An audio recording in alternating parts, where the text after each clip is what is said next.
Article 16. General Provisions. Section 1. The flag of the Philippines shall be red, white, and blue, with a sun and 3 stars, as consecrated and honored by the people and recognized by law. Section 2.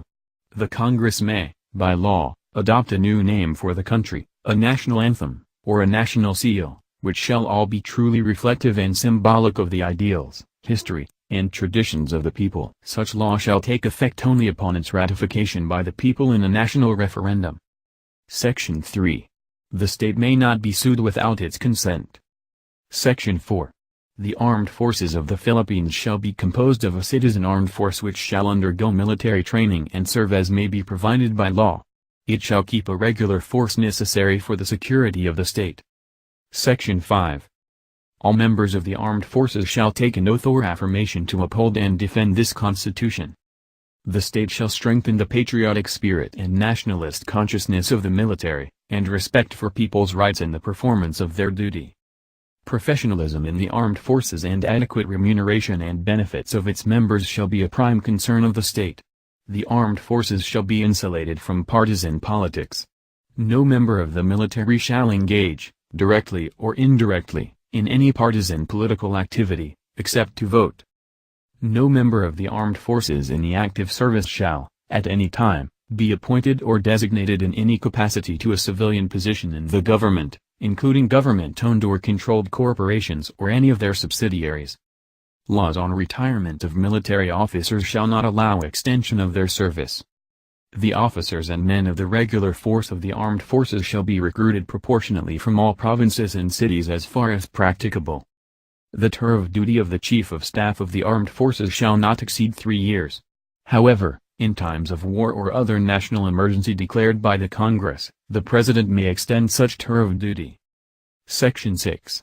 The state shall establish and maintain one police force, which shall be national in scope and civilian in character, to be administered and controlled by National Police Commission. The authority of local executives over the police units in their jurisdictions shall be provided by law. Section 7. The state shall provide immediate and adequate care, benefits, and other forms of assistance to war veterans and veterans of military campaigns, their surviving spouses and orphans.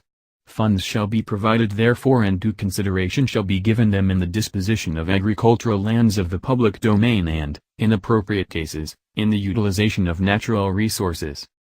Section 8.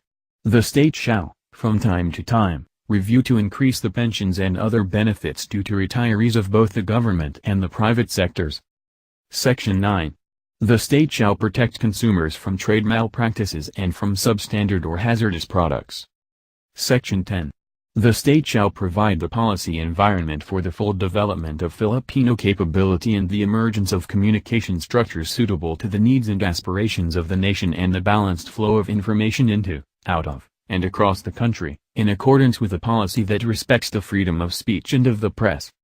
Section 11. The ownership and management of mass media shall be limited to citizens of the Philippines, or to corporations, cooperatives or associations, wholly owned and managed by such citizens. The Congress shall regulate or prohibit monopolies in commercial mass media when the public interest so requires.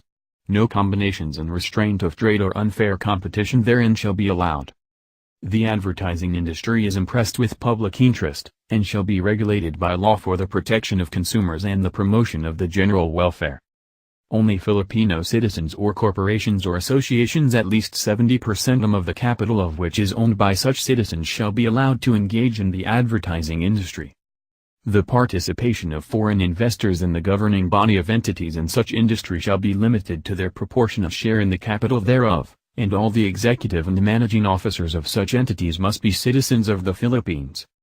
Section 12. The Congress may create a consultative body to advise the President on policies affecting indigenous cultural communities, the majority of the members of which shall come from such communities.